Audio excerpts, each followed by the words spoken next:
लक्ष्मीनाथसमारम्भां नादयामुनमध्यमाम् अस्मदाचार्यपर्यन्तां वन्दे गुरुपरम्परां.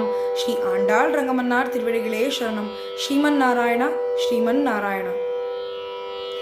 அங்கண்மாஞாலத்து அரசர் அபிமான பங்கமாய் வந்து நின் பள்ளி கட்டி கீழே அங்கண்மாஞாலத்து அரசர் அபிமான மங்கமாய் வந்து நின் பள்ளி கட்டி கீழே சங்கம் இரு பார்ப்போல் வந்து தலை பெய்தோம் கிங்கிணி வாய் செய்த தாமரை பூ போலே கிங்கிணி வாய் செய்த தாமரை பூ போலே செங்கண் சிறு சிறிதே எம்மேல் விழியாவோ திங்களும் ஆதித்யனும் எழுந்தார் போல் திங்களும் ஆதித்யனும் எழுந்தார் போல் அங்கண் இரண்டும் கொண்டு எங்கள் மேல் நோக்குதீர்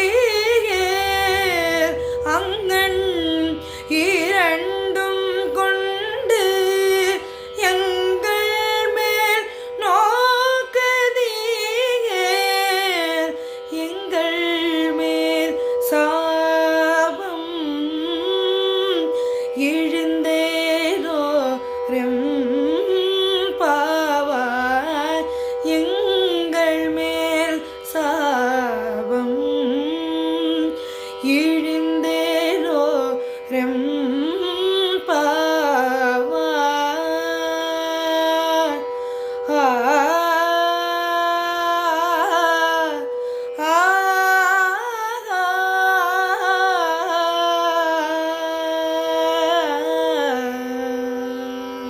இந்த பாசுரமோட ஒரு சின்ன விளக்கம் ஆர் எசன்ஸ் ஆஃப் த பாசுரம் என்னன்னு பார்ப்போமா? இந்த பாசுரத்தில் நம்ம ஆண்டாள் நாச்சியார் கண்ணபிரான கண் திறந்து பார்க்க மாட்டியா, எங்களோட கோரிக்கைகளெல்லாம் நீ ஏற்கவே மாட்டியா அப்படின்னு ரொம்ப அழகா கேட்குறா. அவன் எப்படி கூப்பிடுறான்னு பார்ப்போமா? கண்ணா, எங்களை விட உயர்ந்த வீரர்கள் இருக்கார்களா என தங்களை பற்றி பெருமைப்படுறவாளும், இந்த பரந்த பூமியை ஆட்சி செய்த எல்லா அரசர்களும் மிகுந்த பணிவோட உன் பள்ளி கொண்டுள்ள கட்டிலை சுற்றிலும் சச்சங்கத்துக்கு வந்த பக்தர்கள் போல வந்து நிற்கிறா. அதே மாதிரி தான் நாங்களும் உன்கிட்ட வந்து நிற்கிறோம் அப்படின்னு சொல்றா.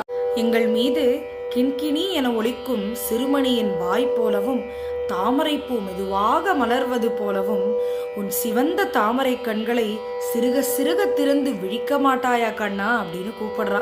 அந்த கண்களை கொண்டு எங்களை ஒரு தடவை நீ பார்த்தா போருமே, எங்கள் மீதுள்ள எல்லா சாபங்களும் பாவங்களும் எல்லாமே தீர்ந்து விடுமே கோபாலான்னு நம்ம ஆண்டாள் நாச்சியாரும் அவளோட எல்லா அன்பு தோழிகளும் சொல்றா. நம்ம எப்படி ஒரு குழந்தைய காத்தால வாடா கண்ணா எழுந்துடுறா கண்ணான்னு அவ்வளோ செல்லமா கூப்பிடுவோமோ, அதே அளவுக்கு அவ்வளோ பாசத்தோட கண்ணபிரான எழுப்புறா நம்ம ஆண்டாள் நாச்சியார் இந்த பாசுரத்துல நம்ம ஆண்டாள் நாச்சியார் கூறும் உபதேசம் என்னன்னு பார்த்தோம்னா, அந்த ஸ்ரீமன் நாராயணனோட கடைக்கண் பார்வை பட்டாலே போரும், நம்மளோட எல்லா சாபங்களும் கருகியே போகுமா. அப்படி அவரோட பார்வை நம்ம மேல படணும்னா நம்ம என்ன பண்ணணும்? மிகவும் எளிதாக நம்ம ஆண்டாள் நாச்சியார் பாடியிருக்க திருப்பாவைய மார்கழியில மட்டும் பாடாம தினம்தோறும் பாடிண்டே வந்தா எப்படி அந்த ரங்கநாதர் நம்ம கிட்ட ஓடி வராம இருப்பார் சொல்லுங்க.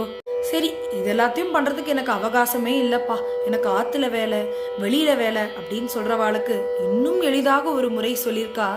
இந்த பாசுரத்தில் எல்லாத்துலேயும் கேசவா, மாதவா, நாராயணா, கோவிந்தா, மதுசூதனா, திரிவிக்ரமா, வாமனா, ஸ்ரீதரா, ரிஷிகேஷ, பத்மநாபா, இந்த மாதிரி எளிய பதங்களை எல்லாத்தையும் சொல்லியிருக்கா நம்ம ஆண்டாள் நாச்சியார். இந்த நாமங்களை நம்ம சொன்னாலே போரும், அவர் பார்வை மட்டுமில்ல, முழுசா நம்ம வாழ்க்கை முழுக்க நம்ம கூடயே இருப்பார் அந்த எம்பெருமான். ஸ்ரீ ஆண்டாள் ரங்கமன்னார் திருவடிகளே சரணம்.